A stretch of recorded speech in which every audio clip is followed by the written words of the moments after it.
BTC USD analyse update. Pour ceux qui ont regardé la dernière vidéo, vous savez que nous étions plutôt haussiers sur le BTC. On s'attendait à ce que le prix rebondisse dans cette zone et reparte chercher des plus hauts. Finalement, ça n'a pas été fait. On a plutôt vu un prix qui est venu agressivement casser, d'accord, ces différentes zones qui devaient nous servir de support pour venir clôturer tout en bas, d'accord, de ces fair value gap. Intéressant aussi, le prix a créé un micro fair value gap juste ici, ce qui nous indique en tout cas que c'est du court terme. On a un BTC qui veut aller à la baisse. Je dis bien sûr du court terme parce que globalement, on reste toujours haussier. Et donc, on va chercher en tout cas sur du court terme des je peux dire, des petites entrées à la baisse, des petites opportunités. Voilà, c'est le mot qui convient, à la baisse. Si on revient regarder sur le time frame weekly, on peut voir toujours que on n'est pas venu chercher, d'accord, cette zone de liquidité ici, externe, ce swing high qui était là. Mais on peut voir que le prix a créé un fair value gap en weekly. Donc, on pourrait donc voir le prix revenir dans ce fair value gap, liquidité interne avant de repartir chercher des plus hauts, liquidité externe. Comme vous le savez, le prix se déplace de liquidité interne en liquidité externe. Donc, c'est vraiment ce qu'on pourrait donc attendre dans cette nouvelle configuration, voir le prix revenir dans cette liquidité interne, fair value gap weekly, pour repartir chercher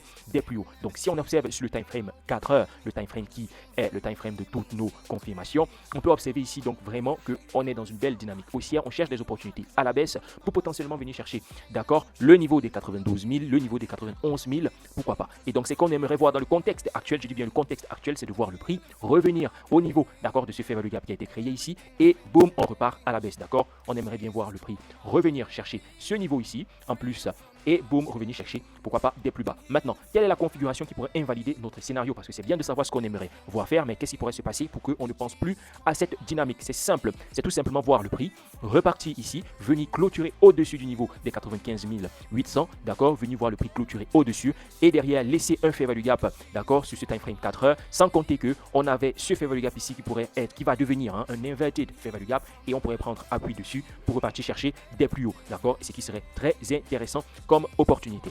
Donc, on continue de suivre l'évolution du prix. On ne se presse pas, on reste patient, d'accord, pour attraper la meilleure opportunité. Donc, sur ce, on se dit à la prochaine pour voir ce qui va se passer. Et pour ceux qui ne sont pas dans le canal Telegram, vous pourrez toujours nous rejoindre dans le canal Telegram au cas où il y aura une belle confirmation et le signal sera envoyé.